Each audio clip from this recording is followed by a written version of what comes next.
Dear friends, you're welcome to another edition of Beyond Africa.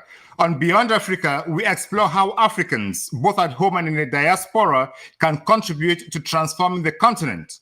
There are many opportunities out there through which we can transform the continent, whether it is in technology and education, effective natural resources management, capacity building, and what have you. We also explore how Africans at home can leverage developments in technology to outpace the current levels of education and get jobs abroad. In today's edition of the podcast, we explore why Africans, both at home and abroad, should leverage technology to increase employability.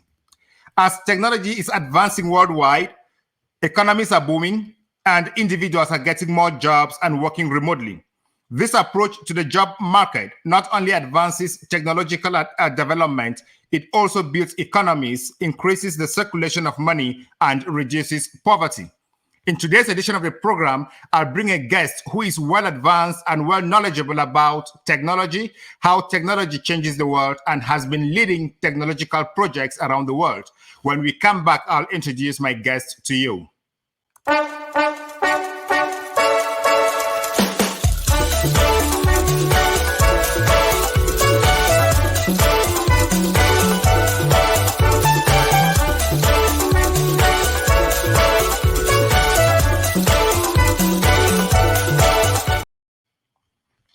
So Shai Peregnik, you're welcome to the program. Hi there. Thank you for having me. I'm excited to join today. It's a pleasure having you. And we've been talking about this program for about 1 week now. And you've shown a lot of excitement, a lot of joy to kind of come on and talk to people you don't even know, talk to people whose realities you may not master. But what you are doing, your job, your passion actually speaks to what people want to hear. Changing lives, using technology to change lives. Could you just throw more light on what you do, whom you are, and why I think you're important? You are an important component for this conversation. Well, Bernard, thank you for the warm introduction. I've been a technologist for about 28 years now. I'm a military veteran. I started back in IT about 24 years ago, working on distributed system compute and storage when I was forward deployed in Afghanistan and Iraq. And so since my early days, I've had really the fortunate opportunity of working with a lot of technology. And in the last 6 to 7 years, particularly, I had the fortune of working at AWS as a global technology leader, specifically in Web3 and blockchain. And really throughout my whole career, I've had the fortune of working with a lot of roles and opportunities from engineering to solution architecture to infrastructure architecture and all in between, really focused on the edge of technology, right? The bleeding edge of tech and helping businesses understand how to adopt that technology and how to use that technology. My approach to life and the way I've always worked with businesses is really about the customer and the end user.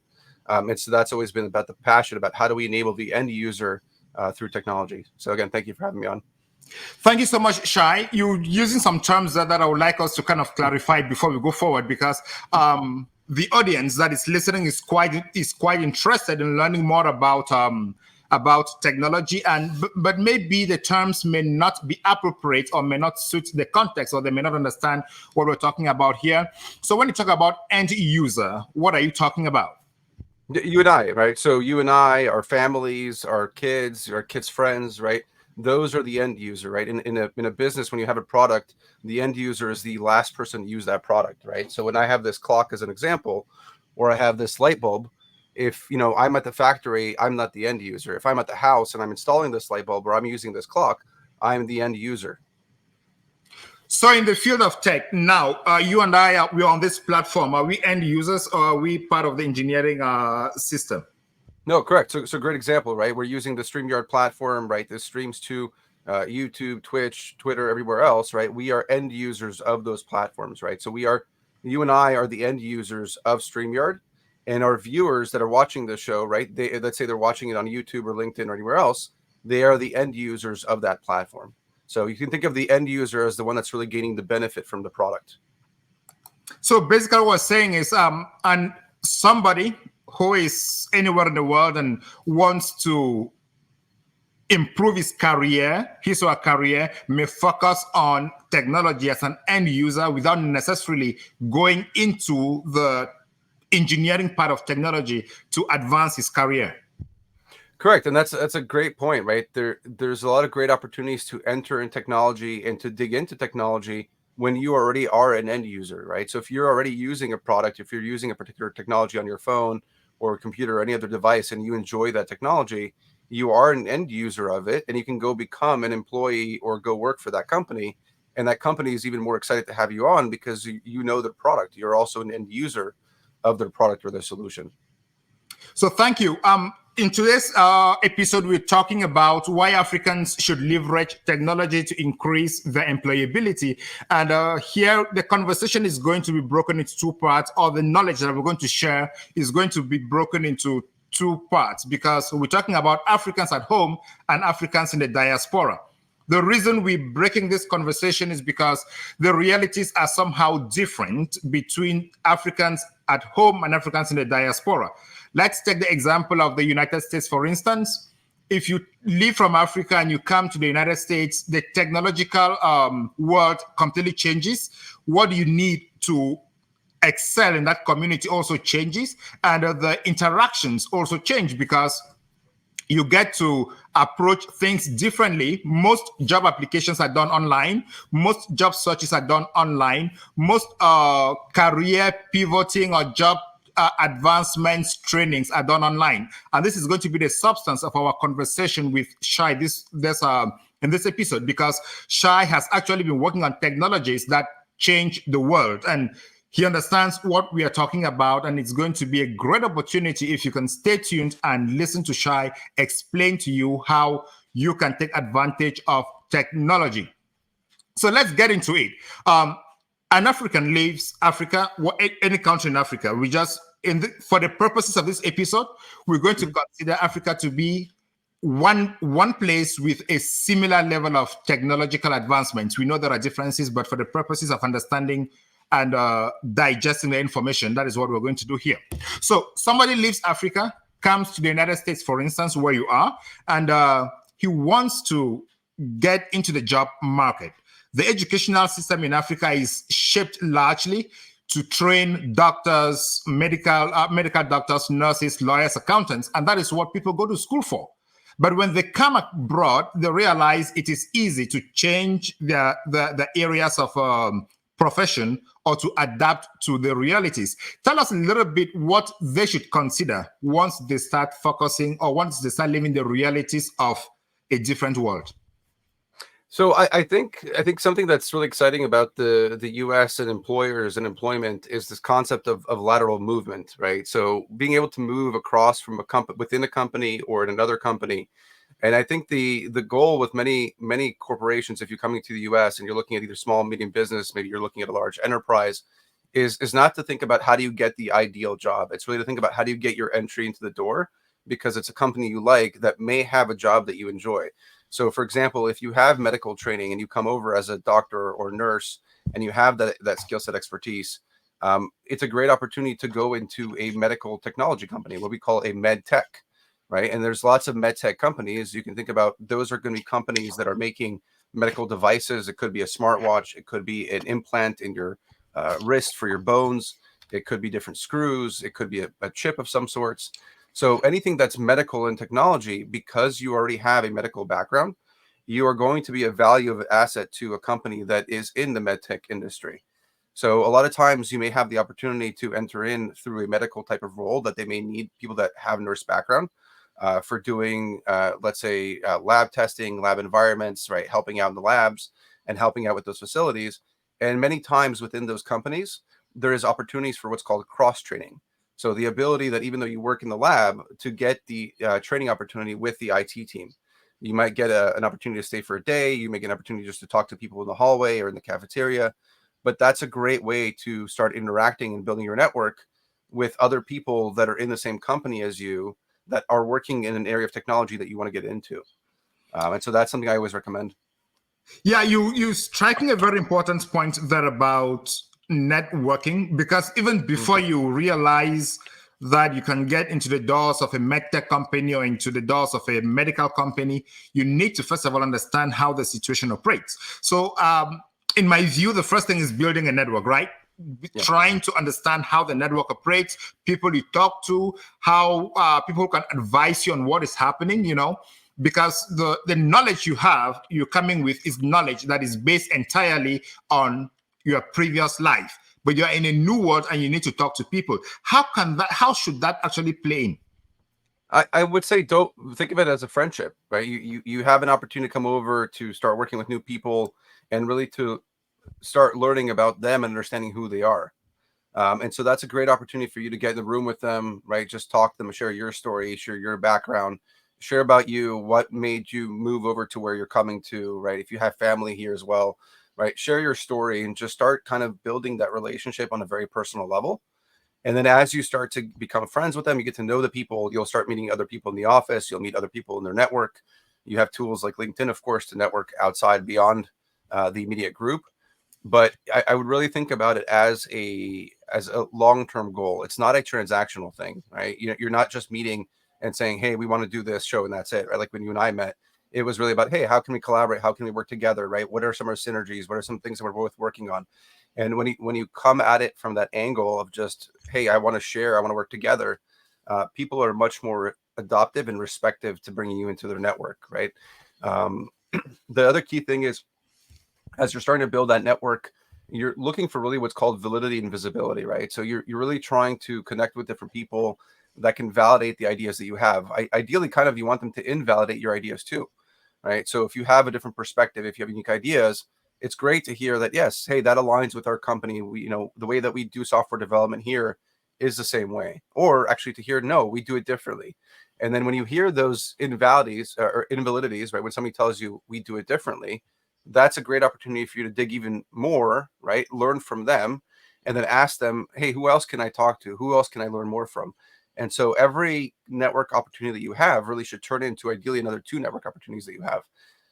And the way I like to think about it is every time that you meet somebody, you're affecting 3 lives, right? There's the other person they're going to tell to and yours. Excellent view.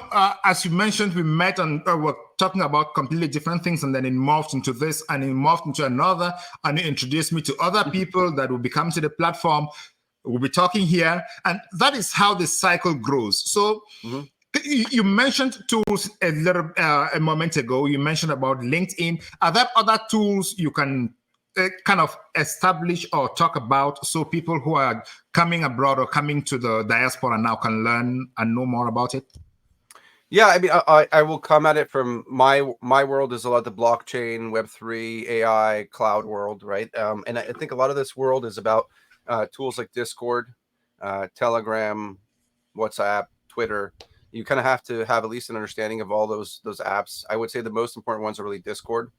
There's a lot of great communities and learning opportunities on Discord in the blockchain Web3 world. There is a lot of scam ones also, so you have to be careful. But that's a great tool to learn and get involved in. LinkedIn is another one for building your social professional network. At Twitter, Twitter depends, right? I see Twitter as much more like Reddit as a source of information. It's a great place to go learn and learn about the companies and people at the companies that you want to go work at. Learn about the types of jobs and the things that they do from real world people that are there. It's not really a place where I find for like social networking and interaction, right? You may interact in a Twitter thread and stuff like that, but I find LinkedIn and Discord much more for communicative purposes.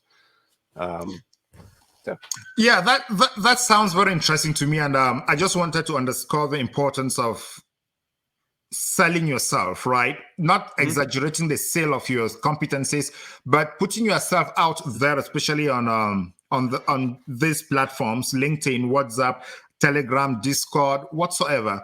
And you sell yourself, you let people know what you can do. You look at you look at people's communication and understand how they align with yours, and you can take it up from there.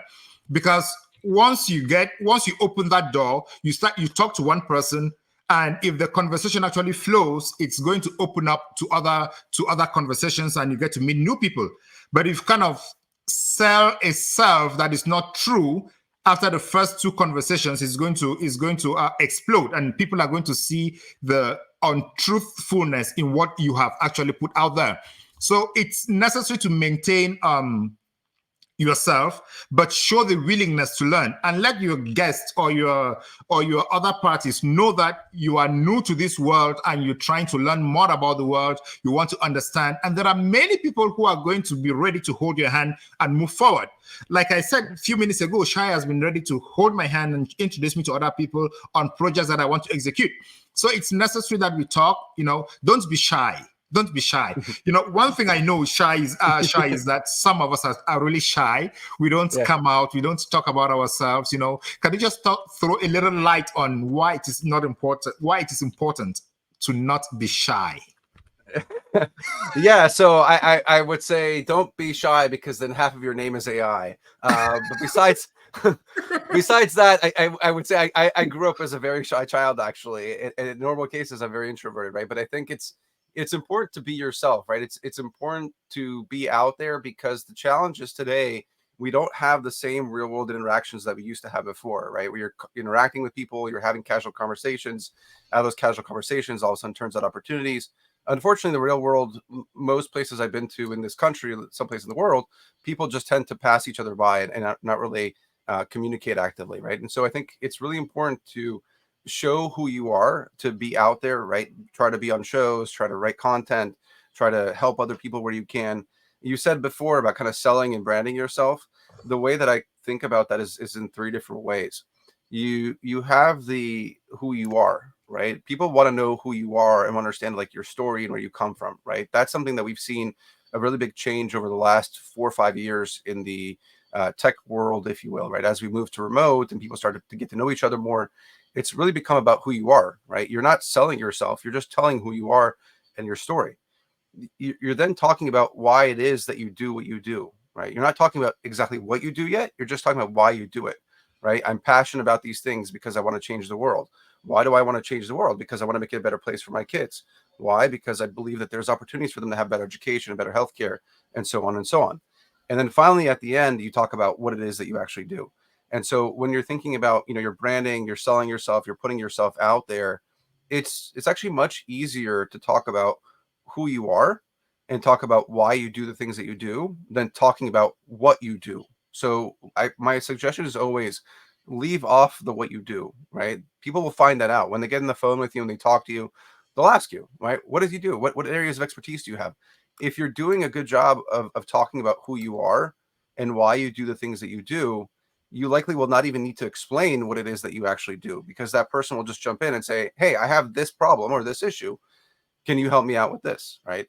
And that will usually align with the things that you're already working on anyhow. So that's the way I like to approach that. The other part is it's okay to be introverted, right? There's an idea that, we always have to be out there and we always have to be loud and flashy and make sure that we're always saying the right things. That's not always the case, right? You really just have to show up and be your best. We live in a world already where people have gotten used to being online, and right, people are used to watching presentations. People understand that people make mistakes. It's okay. And so it's really about showing up, doing your best. And then afterwards, take time for yourself, right? If you are naturally introverted and you find that you have a hard time in speaking on stage or talking in a meeting or presenting yourself, do a couple of exercises and routines to get yourself ready, right? You can sort of exercise your vocals. You can move around. I like to dance around and sing in my office. And then after the session, make sure you take time and give yourself credit. That if you're introverted, being in front of an audience and talking to you sometimes for half an hour, or being in a meeting and being active in that meeting, could be very tiring and very exhausting. And so make sure that you give yourself a break afterwards and give yourself that credit and say, hey, you know what? I did this really well. I did that really well. I I like the way that introducted there. I like the way that I held the stage there for a few minutes. I like the way that I did that. And then also, be a little bit vocally self-critical and say, hey, you know what, I could have done this a little better, right? Maybe I could have been a little more courteous when interjecting and asking questions. So it's important to have that inner reflection. Yeah, if you think you're an introvert and you want to talk, please come to this program. We'll make you talk, and that would help you. That will help you exercise your tongue and share ideas. We're definitely going to be hosting other programs with many people on the panel, 3, 4, 5. Why not 6 people? So you can talk, exchange your ideas, even practice before you start going out there. This platform, as I said at the beginning of the program, is meant to bring Africans in the diaspora together so they can associate amongst themselves, share their experiences, and see how they can contribute in making themselves better and making the continent better also. Let me come back to Shai, who is SHAI, not the Timmy type. Yeah, Shai. Now, when people come out, there is a way of life, a way of professional life, like in the United States, where events are organized in neighborhoods, in universities, like hackathons or events just for people to meet and talk. Is it possible for people to identify those events, get there, and meet other people so that they can start building a network? Yeah, I would say that my 2 favorite things have been Meetup and Facebook. Both sites have really good event pages. And when I've gone to new cities, I've gone to new areas, I've done both, right? I've looked at Facebook events and like local Facebook groups and communities and connected there. And then same thing with Meetup. There's local groups and communities, meetup.com and facebook.com. I think, again, both are great resources for starting to build that community when you come in there. It can seem intimidating as an outsider. I know that I've many times felt, hey, I'm not from this city. I'm just coming here temporarily, or I just moved here. I don't know anybody here yet. I'm going to go in there and I'm brand new, right? And I've walked into, a town hall new. I've walked into borough council new. I've walked into a hackathon event brand new, right? I've walked into many of these different scenarios new to the town and new to the area. And I would say generally 95% of the people there are very welcoming and inviting. And 5% of the people are just doing their own thing. And so it's a great way to meet local people in your community. It's a great way to meet people that are in careers, jobs, or things that you want to get into and you want to dive further into. And so I highly recommend spending time with your local community and the people in that area that you're moving into or visiting even before you get there. Yeah. Do you want to give us those digital platforms where you can actually meet, know where events are hosted?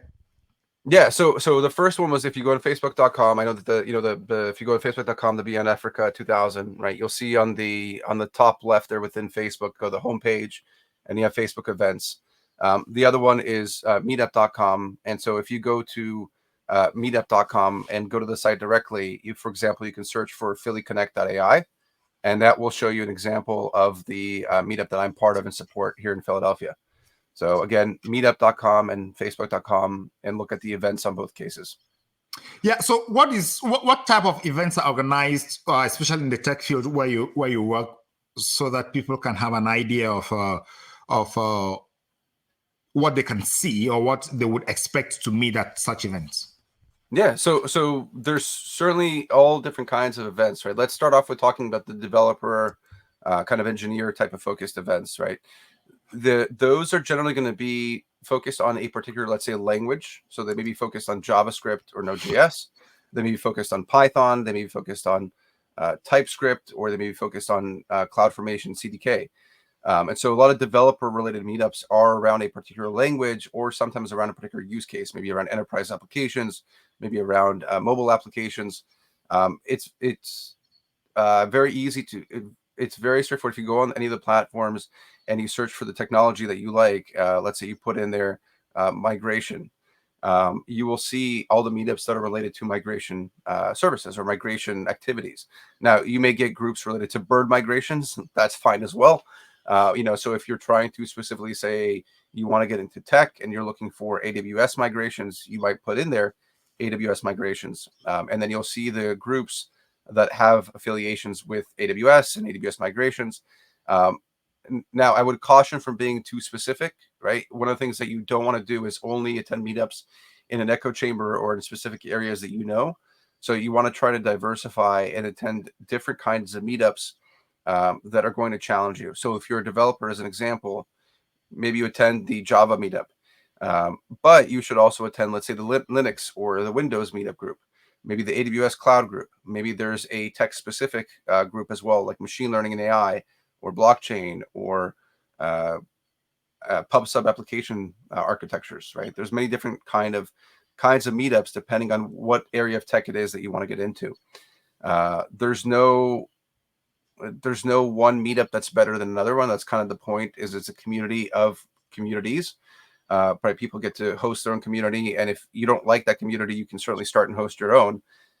So I highly suggest that you go to 3-4 different meetups before you commit to maybe 1 or 2 of them.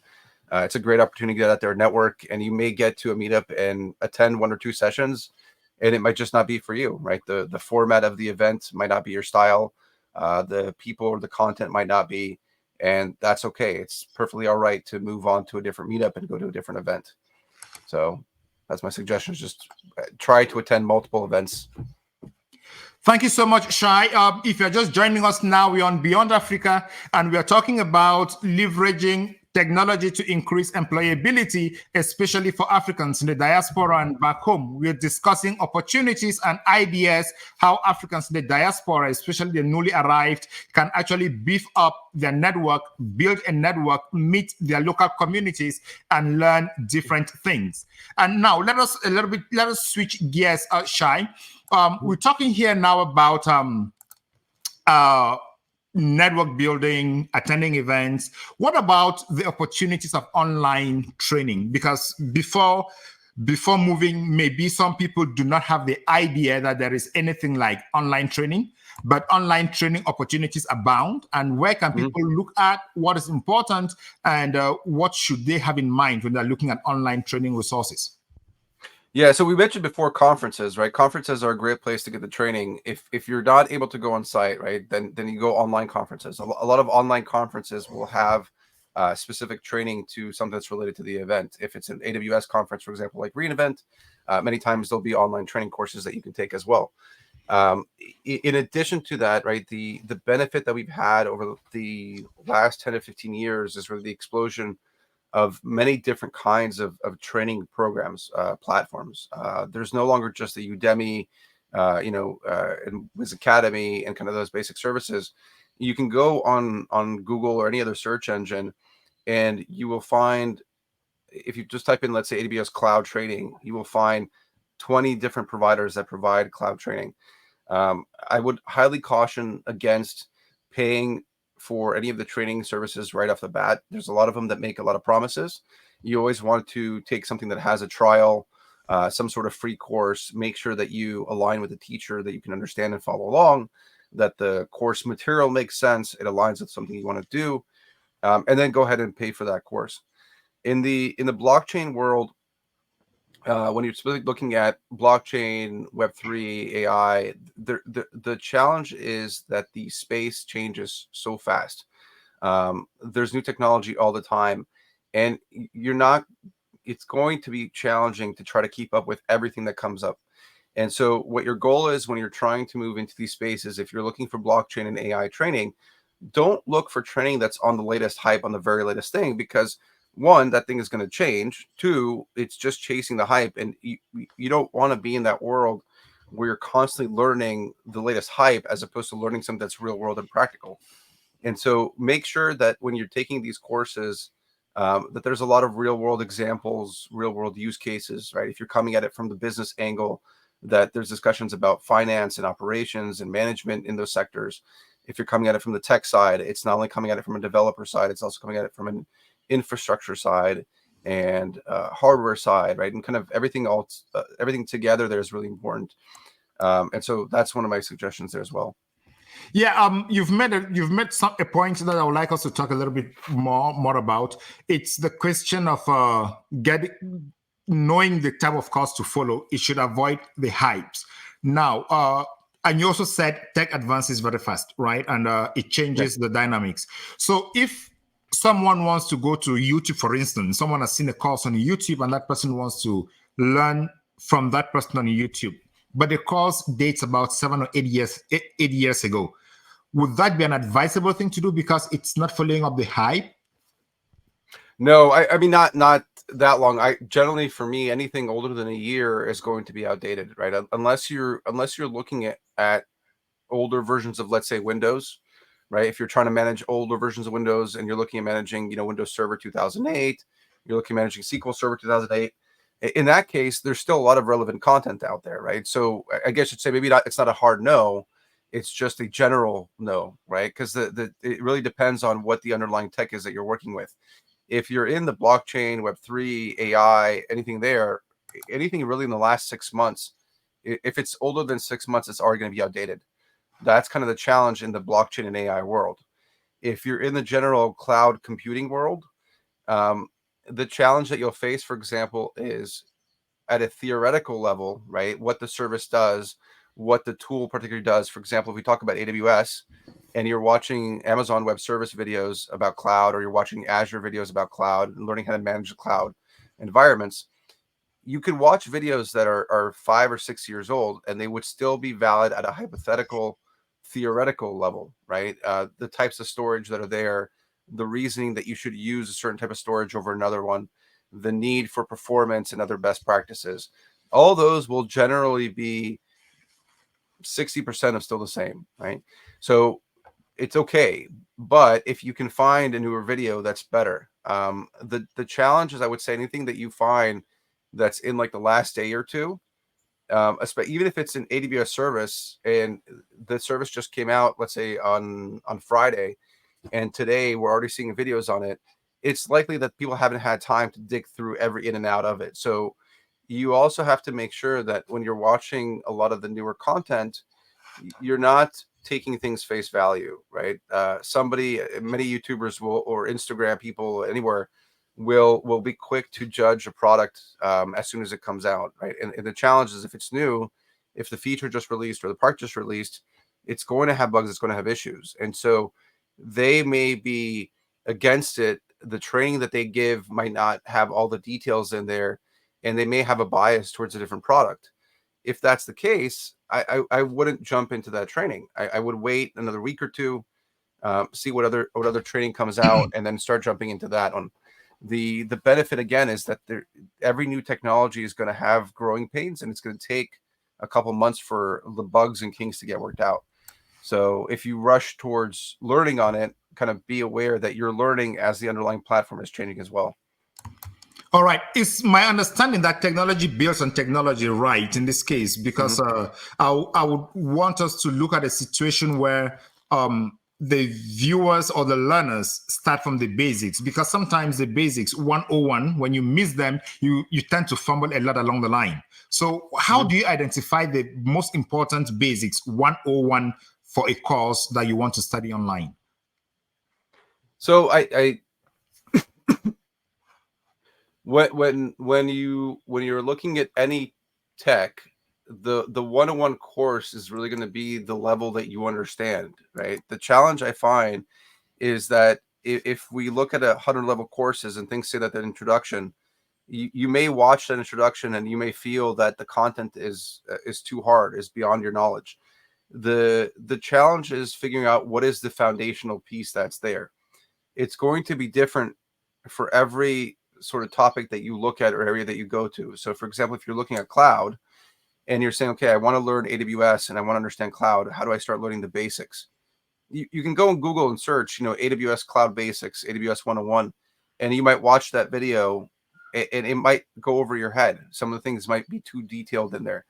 It doesn't mean that level is stamped as a 101 stamp, right? It means that the content and the way that's recorded is maybe something that is not done in an ideal way that makes the most sense to you. And so it's really important that as you're working with the different content platforms, that you dig into different courses, right? And that's why I said before, take at least one of the free courses and see how does it align with what you're learning. The main goal as you're going into it, you should identify maybe like 3 areas that you want to learn, right? If you're going into cloud, you maybe say, hey, I want to learn basic infrastructure. So I want to learn compute, storage, and I want to learn networking. If you don't know what you want to learn, that's also fine, but you want to give yourself at least 3 goals and 3 things that you want to learn in that course, right? So look at what the course is, look at what the subject is and the titles are on there, and make sure that you go and start taking those. The other part is a lot of courses will have in the description, the guides will say basic requirements or fundamentals. So for example, if you're doing a blockchain course on a permissionless blockchain, part of the prerequisites may be to understand a permission blockchain, maybe to understand how tokens get issued on the network. If you're working in cloud, right, any cloud provider, part of the basics might be around networking constructs and how do you move data back and forth between the cloud. Again, the courses that you take will often tell you that. If they don't and they have a teacher, ask directly, what are the prerequisites? What are some of the requirements? What are some things I should know ahead of time? You can always ask for reading material before the class starts. There's never a wrong answer when it comes to how much should you study before you start a course. So I would always make sure that you actively make an effort to ask different teachers, ask the courses that you're looking at, and gauge where your one-on-one level is compared to your peers. All right, thank you so much. Let us look at the possibility of someone who's just moved here and the person is interested in getting a career in something related or not directly related to what the person has been doing all along, because the job market has changed and aspirations have changed, and the person can learn online, develop new skills online. Now, there's a lot of information there about obtaining certifications in order to excel in the field. What is your guide on this, or what is your advice on this? Getting certifications first before that's learning and getting certifications first, or focusing on the substance of what you want to learn? So the substance is becoming a lot more important. We see a lot more employers that are looking for that practical real world knowledge, and the questions that they're asking on interviews is not so much, can you do this? It's how do you integrate this? How do you build this into an existing solution? So they're looking for that real world experience. The challenge is that a lot of them still are looking for the certificate. So it's not like you can skip the certification, but when you're doing the learning, don't learn just to get the certificate, because what will happen is you're going to be in a crowded market with other people that have also done the same thing, but there's going to be other people that took the initiative beyond and have also created something with that knowledge. Let's say you're doing a course on web design. They don't just take the course and only do the examples in the book and it shows them the portfolio. They go and they create a website for their friends, for their family. They find a business that they know and create a website for them. It doesn't matter if it doesn't go live or not. What the key part that you're looking at doing is distinguishing yourself from the rest of the people in the crowd by actually putting your hands on keyboard and doing the work that you learned. It's okay if it's not up to the same quality as your class. What you want to be able to show is, under the perfect conditions of a class, you're able to develop this website that's a 9 out of 10. But when you go out on your own and you don't have that framework or that structure, your website's maybe a 6 out of 10. And so you start looking at what can you do versus what you learned in class to make up that difference so you can get a little better. And that's the challenge I see, is that a lot of people, unfortunately, will only take the courses, will do their certifications, and that's kind of it. They don't make that effort to go and build things on their own. And that's what employers look for today. They look for that real world example of when you actually did something. So, they want a portfolio page on Behance, I think is the site. They want code written and have that code up on GitHub, right? They want to see real world tangible examples that you have the experience that you say, in addition to the certificate. So it's important to do both. So what I hear from you is learn, do, certify, practice. Is that correct? Yeah, and keep practicing, right? Keep learning. You practice. Correct, and keep practicing and practice in public, right? Share what you learn, share with the mistakes that you make.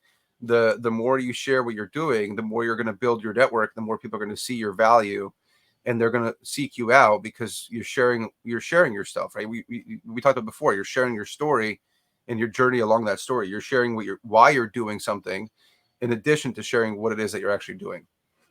So let's go back to the first point you spoke about networking. LinkedIn, for example, you have this platform where you're doing whatever you're doing, and you link it to your LinkedIn page so people can actually see it, actually see what you do. Is that practicable?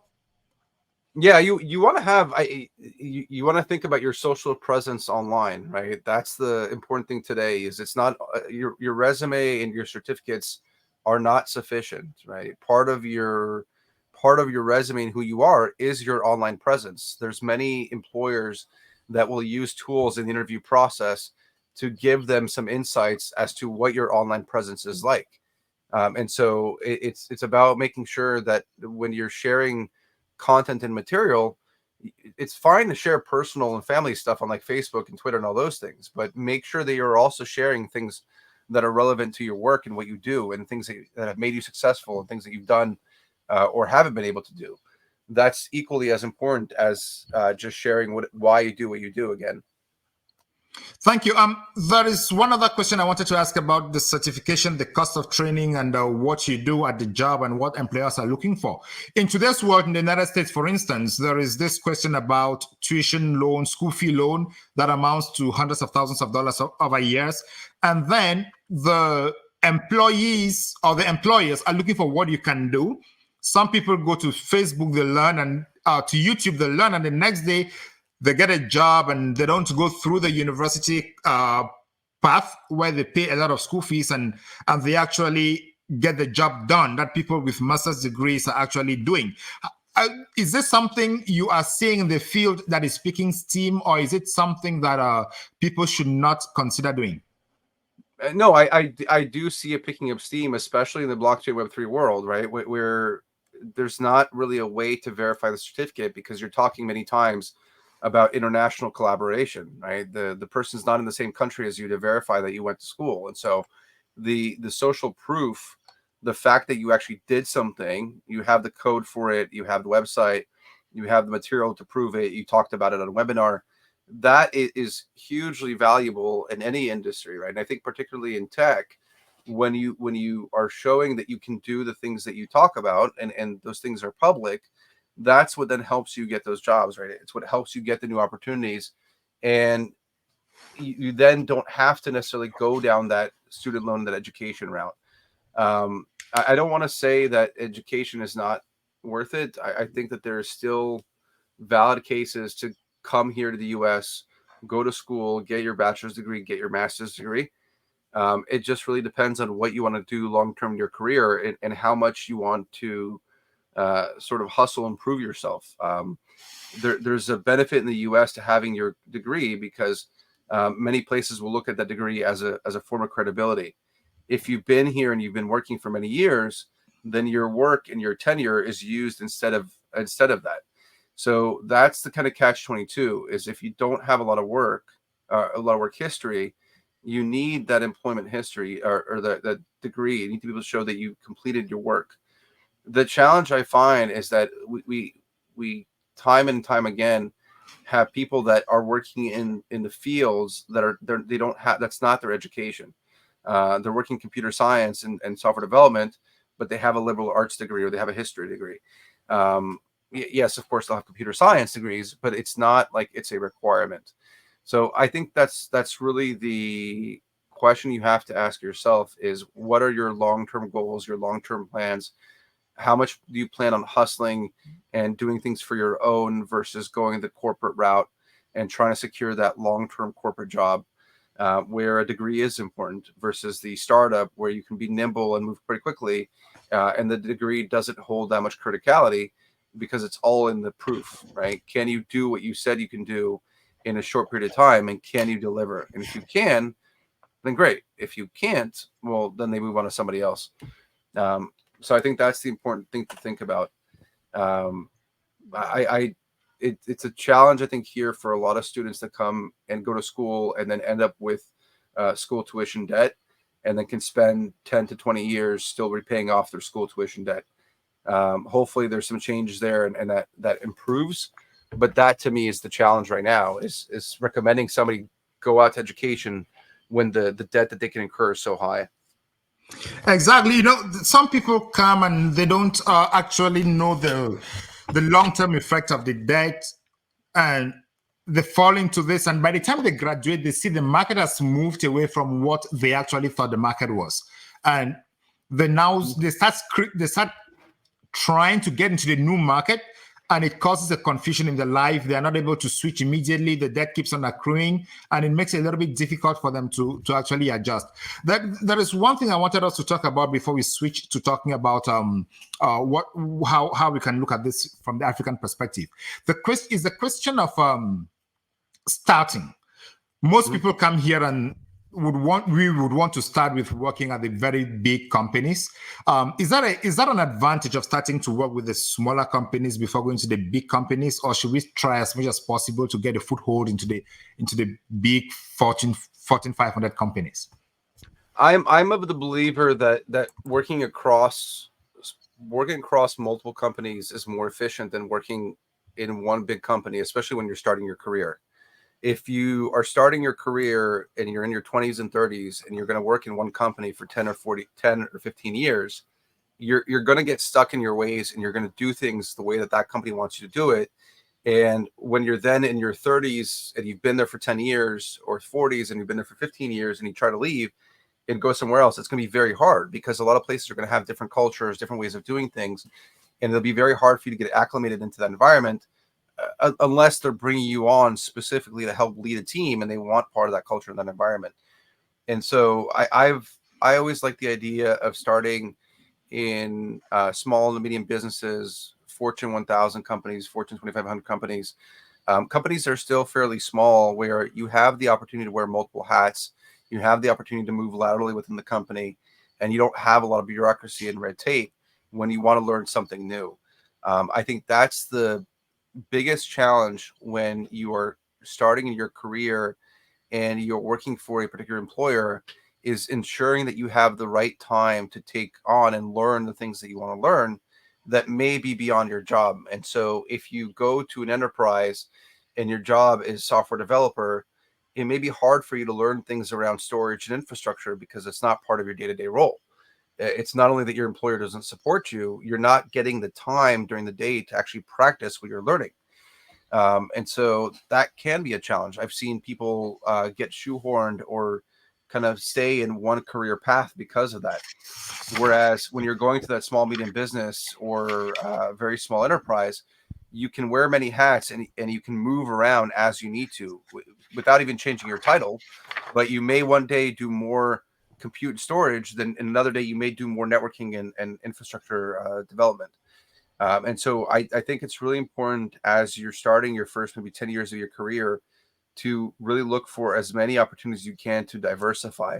The more skill sets you have, the more perspectives you gain from outside, the better it rounds you out and the more tenure it gives you. So that way, when you reach your next stage of your career, you can point back and say, look at all the experience I have across a wide array of industries, across a wide array of depth, versus just, hey, this is the one company I was at and that's it. Thank you so much for that insight, which is very relevant, especially for those of us who are moving here, where we are coming face to face with a new market, and we have to adjust to the realities of that market. Let us switch gears to talk about the situation on the African continent, because we cannot advance a continent which we do not understand. I know, Shai, you've never been to Africa, and you have done some work on the African continent and some countries, but the knowledge we need here, especially with technology and how it can influence employability back on the continent, is what is relevant from the perspective and somebody who has grown through the different stages of internet internet development in the United States. You can have an idea of how to beat the challenges of weaker internet, expensive internet, in order to achieve some particular objectives. So here we're talking about the African continent. In most of Africa, the internet is still expensive. It is still weak. And we've just been talking about the possibilities of online training, online networking, which may be a little bit rare in Africa because of, first of all, digital literacy is low.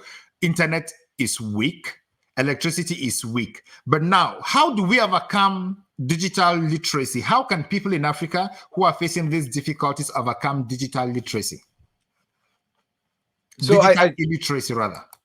Yeah, so I think the challenge is that, you know, I have a privilege of living in the US, right? Growing up here, I grew up with the internet just starting. I had a laptop and a computer in 94 and 92, right? Very early days of the internet, where we were still connecting via dial-up, and you would wait for 10 to 15 minutes just to pull up one page, or pull down a PDF would take sometimes 20 minutes. And so I remember that from the very early days of just how long something would take. And we didn't have YouTube back then, right? But we had CDs, and we had bulletin boards, and we would transmit videos that way. And you would wait an hour or two sometimes to wait for a single content to load. And so this goes back to a little bit of my recommendation before. Don't get married to a set of content and go and try to download or watch all of it, right? You want to try to go and watch the first couple of minutes if you can, just so that even if it takes you 10 to 20 minutes to load, you can quickly make a decision based on those couple minutes of the first video, and you're not married to the whole entire content as you go through it. The other part that, you know, when I think back to the early days of the internet, you know, there was a time here in the US when we didn't have stable internet at home. Some places in the US still don't have stable power. So there's two kind of stories for me that really, you know, shine is the concept of like an internet cafe or a shared internet environment. Many places in the world, these internet cafes are still very active, right? It's kind of something of the 2000s in a lot of the modern world, but in a lot of the countries out there, there's still a lot of internet cafes and public internet centers, libraries, consulate offices, for example. And so you want to look for those places that have that stable internet and that stable power and that stable connectivity. Universities, you know, school campuses. If you're working at a hospital, maybe there's an opportunity for you to use some of their tech in off hours. And so you want to get creative as far as where you can use technology. I remember as a kid, you know, as a young adult and teen, some of the employers I worked at, I would just ask them, you know, would it be okay if I use the internet here after hours, after work's done, you know, between 7 to 9 p.m. Can I come in and can I do some research and work? And so if you're fortunate enough where you're working at an employer that has decent internet, maybe that's something that you can work out with them. The other thing is, maybe this is a little forward looking into the future. You know, from a cell phone coverage in Africa, right? There's a pretty dense population of cell phone coverage. Thankfully, what we're seeing from Tesla and from Amazon and a couple of other providers is a real big push into satellite internet. And so that, again, is based on government regulations. Each country is going to have to approve it. Some countries have actually denied Starlink altogether. And so depending on what country, but I'm excited at this future where hopefully in a few years, we have a lot of the African continent that's blanketed in satellite connectivity. And then at least that way, we have a little bit higher bandwidth and throughput. Unfortunately, it's still not going to be as good as the fiber optics that we have here in the US, where you're getting, you know, gig up and down, but at least it's going to be significantly better than the, you know, 2 or 3G that we have today. Yeah, thank you. I think that is a conversation that we'll need to have at some point, talking about Starlink and satellite internet, so people actually understand what it is all about, and they may contribute in helping the government adopt that policy. Because in Cameroon, for instance, the government recently ordered Starlink to take Starlink connections off the satellite space. So we need to talk about that and see why or how that can advance the development of the continent. As you were saying, I have a friend. We were together in high school. We went to university together. He studied economics. Then he left, and he's been hustling around. He ended up studying web design, and he builds websites now. He's also into digital marketing. He studied so much digital marketing online, and he's actually the person who runs the digital marketing of this platform. So what he does, how did he do it? He spent most of his nights awake because internet is weak during the day. In the night, in the evenings, there is rush hour. He's also at work. So he spends the night working and building his capacity. And that is something from what you're saying that Africans can actually learn to do, so they can actually bypass the difficulties. Because I don't think the curriculum in school actually advances technological education or actually advances things like digital marketing or web building. These are things you would only find at university level, which sometimes the students don't even have those resources. I remember I did one of the podcasts that I did. Somebody from Ghana got to me and said he teaches ICT in a school in northern Ghana, but they don't even have computers. So how do you study ICT without computers? These are conversations that we need to keep on having and looking for alternative ways of improving the situation on the continent. So coming back to the conversation, as we're advancing and telling people to learn tech skills to overcome the bad job market, beat unemployability, what skills do you think are relevant for people, especially in Africa, to learn, for considering the difficulties that they have at this moment, if they want to get remote jobs to take care of the resources that are back home? So I would say the software development jobs are only growing and growing, right? There's no shortage of software development and new software companies and software solutions.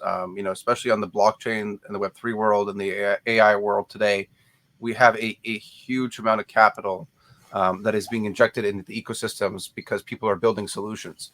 And so your ability as a developer to develop a very simple AI or a blockchain solution is hugely impactful. Now, those are fairly emerging technologies, and so I would say, if you're a new developer and you're starting out, you really want to have a good foundation of cloud development skills. You want to understand how to develop in AWS, how to develop in Azure, how to develop using any other cloud services like Heroku, StreamYard, or Vercel. Sorry, not StreamYard. Vercel or Streamlit. That's what I was thinking of. So you want to get a good understanding of what some of these online tools are for basic fundamental development, for cloud particularly.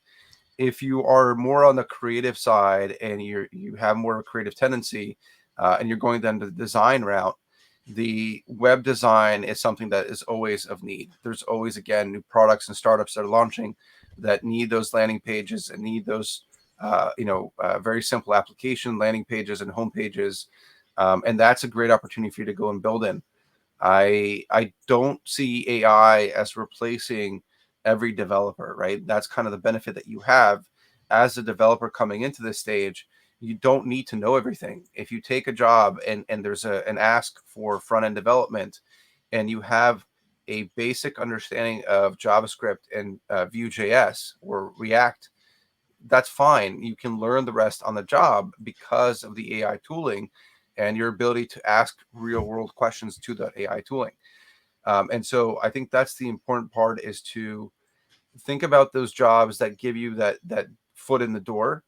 And then once you get your foot in the door, then you can go towards a specialty role, for example, like a database developer or a data scientist developer or a blockchain developer. Start with the fundamentals first, have a good understanding there, and then go take a specialty course. I will throw out here for anybody that's in the blockchain side, Crypto Zombies is one of my favorite courses if you're actively looking at learning, as well as Alchemy University. Yeah, I think this is a very important part of the conversation, and I would like you to outline those things 1, 2, 3, 4, and 5, so the viewers can actually know what you're talking. They can learn while in Africa to meet the market requirements out here. Yeah, sure. So let me try to do it this way. So we'll say that the first one is going to be cloud, right? I understand AWS cloud. I think that's the most common cloud, right? That's 60% is being used, right? There's some decent numbers that say to learn AWS. You can certainly learn Azure, GCP, but within AWS, when you're looking at AWS, you're looking at Azure, you're looking at GCP. The first thing that you want to learn in those environments is specifically the application or developer tools. So you want to go look up a Hello World example, a basic application deployment on AWS example or blueprint, and then go learn how to deploy that workload. Do you mind if I interrupt you here? What is AWS? Sure. So Amazon Web Services. So when you look at cloud providers, right? We talk about tech, and we talk about developing code. The days of developing code for on-premise applications that are running in a data center is slowly going away, right? There will always be some sort of on-premise data centers, but very rarely do you have a company that's hiring you and is saying, I want you to develop for our on-premise environment, right? Generally, what they're saying is, I want you to develop code for applications. Many times they will add, you need to have AWS, Amazon Web Services, Azure, or Google Cloud Platform experience, because they want to know that you know how to develop in the cloud. So that's why one of my first recommendations is go learn how to build an application in AWS, right? You can learn a simple web application, plenty of tutorials out if you search Google for building a web app on AWS.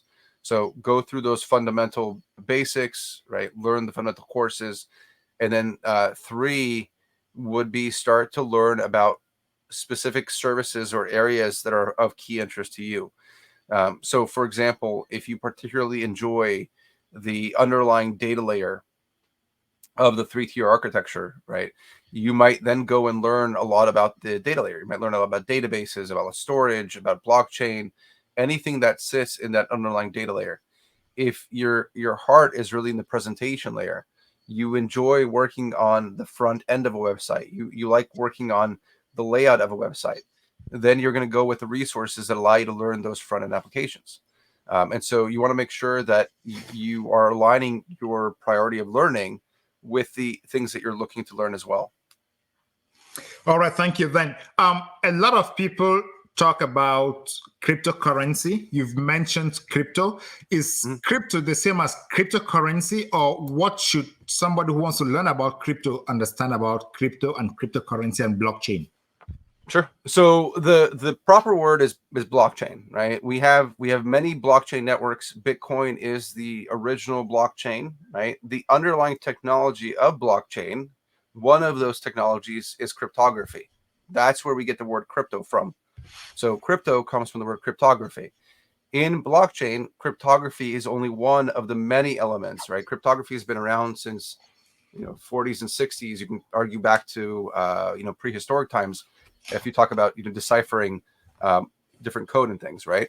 So cryptography has been around for a while. Networking, storage, compute, all these things have been around for a while. They've kind of been put together in blockchain. And so when you're going to learn about blockchain and you're going down that path, it's important to understand that cryptocurrency, or the currency side, is only one use case of the technology. Because it's kind of the first one with Bitcoin, it is one of the fundamental ones for running the Bitcoin network or running any other network is the underlying currency. That is the reason why you hear all the time about cryptocurrencies and digital assets and trading currencies and trading all these things. Yes, that very much is the world of blockchain, is about trading digital currencies. However, that's only one aspect of it. You can think of the currency side very much like the stock exchange. When you're buying or selling stocks, the currency is your belief in that ecosystem, how much you believe in Bitcoin, Ethereum, Solana, Phantom, Near, Avalanche, or any other blockchain network. The crypto part of it is the encryption side.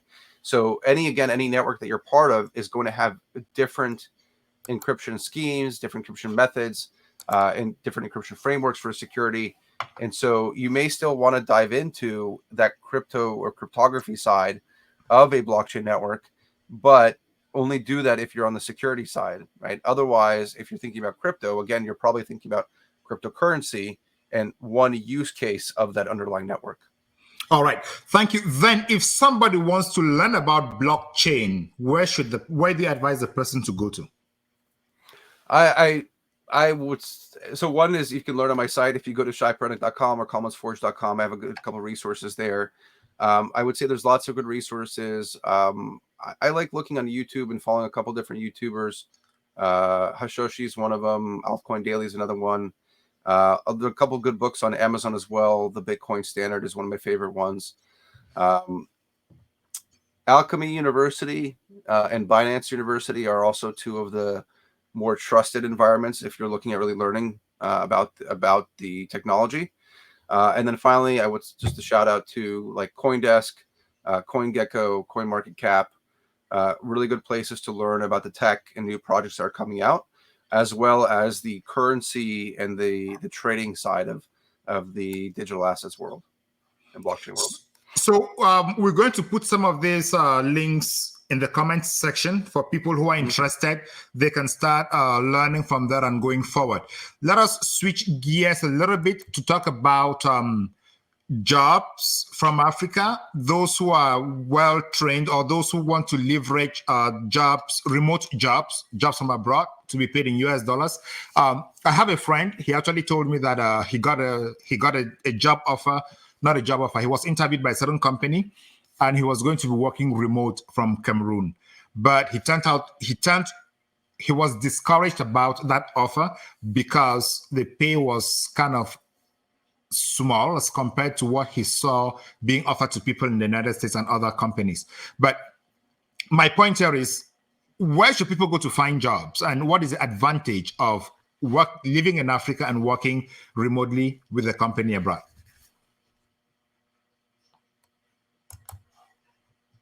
Yeah, so when you think about finding jobs remotely, right, in anywhere in the world, right, I think one of the coolest things I like about the blockchain and Web3 ecosystem, and one of the reasons why I mentioned Discord before, is there's a lot of people that are building and are looking for competitive and different perspectives when it comes to building their products.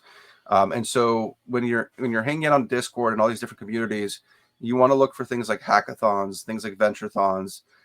You want to look at the different accelerators. And so in the startup building world, there is an incubator, there's an accelerator, and there's a venture studio. They're kind of three of the same but slightly different coin. They're all different programs that help a founder launch their product. So if you have an idea, follow a lot of these accelerators, venture studios, and incubators that are in the Web3 and blockchain space, because a lot of them will hold events that you can go to and be part of that event and share your idea. If you don't have an idea, or maybe you have one, but you want to find a job as part of that, a lot of those events will actually have open candidate hiring searches where somebody's looking for a co-founder, somebody's looking for a developer, they're looking for a builder, they're looking for some sort of resources. And many times the founders, the builders will have a grant in a native token that is part of the network that they're using and building on. And so if they're building, let's say, an Avalanche or Solana, they may have X amount of money in that native token, and they can go ahead and pay out in that native token because it's beneficial to them, as opposed to exchanging it and then having to incur the tax implications. And so that's what we often see, is many companies that have a grant allocation to them or some sort of community funding that's associated with them through an incubator, accelerator, or venture studio will look for talent overseas, in particular in Africa, because they're looking for that different perspective. They're looking for people that are really excited to work and want to get into this space. And that's something that we find all the time is a lot of people from the African continent are very eager to learn and get into this blockchain Web3 world. And that's what founders are looking for. There's also a lot of remote job boards. LinkedIn, Indeed, Dice, Beyond. These are kind of the traditional job sites. They still work. You can still find good opportunities through there. But there are lots of blockchain and Web3 and AI specific job boards where the jobs are posted sooner and you get more visibility for your application. And so that's one of the things I would recommend. The downside is a lot of times in this tech, a lot of the emerging jobs are not always posted on the forums or not always posted publicly until there's already a candidate in mind. So that's the other reason why you want to be part of the Venturethons as a student, as a mentor, as an attendee, whatever, because that will give you the opportunity for some of those jobs before other people hear about them. I think that's a brilliant idea where people should start opening their networks, even if they are still based in Africa. They can communicate with people around the world and kind of learn more to know how things are happening around the world. And one last request would be, how can people get to you, and what resources can you share with people who find you, and especially from the African continent, who are hungry to put their skills into practice? Yeah, so I would say, so you can find more information on me mostly on my website, theshaiparenick.com, or below here, commonsforge.com. If you look for me on LinkedIn and Shai Parenik, you'll find me there as well. I would say that's probably the top 3 places to look for me at. I sometimes will hang on Twitter. There's also a Discord server. If you get in touch with me, I can certainly invite you there and be part of the community. I would say, I encourage everybody to look for ways to collaborate and communicate with each other, right? Either through Discord channels, through new forums, through new opportunities. If you reach out to me, one of the things I always try to do is connect people with others that I know are looking for roles. And so that's just something I love doing. But I would say, don't hesitate to reach out if you're looking to connect, if you're looking to get into this space, if you want to know how to enter Web3 and blockchain. I'm happy to have those discussions. I would highly encourage, if not the resources on my site, some of the sites I mentioned before, just get your hands dirty and start building, right? Any skill set that you have is already more than somebody who learned that skill set or that hasn't learned that yet. So if you learn something today, you already know something that somebody else doesn't know. So go and look for opportunities to go put that into use, right? Whether it's on Discord servers and you're hanging out and you're supporting, if you go on Upwork and you're finding roles and opportunities through Upwork, if you're going to hackathons and events and you're supporting there, look for opportunities to get your hands dirty and build something. Don't build a final product for free. Please be careful of that, but make sure that you're building something, right? If it's just a portion of a website, a portion of a product, a portion of application, always think about how you can build something that you can reuse to show somebody down the road.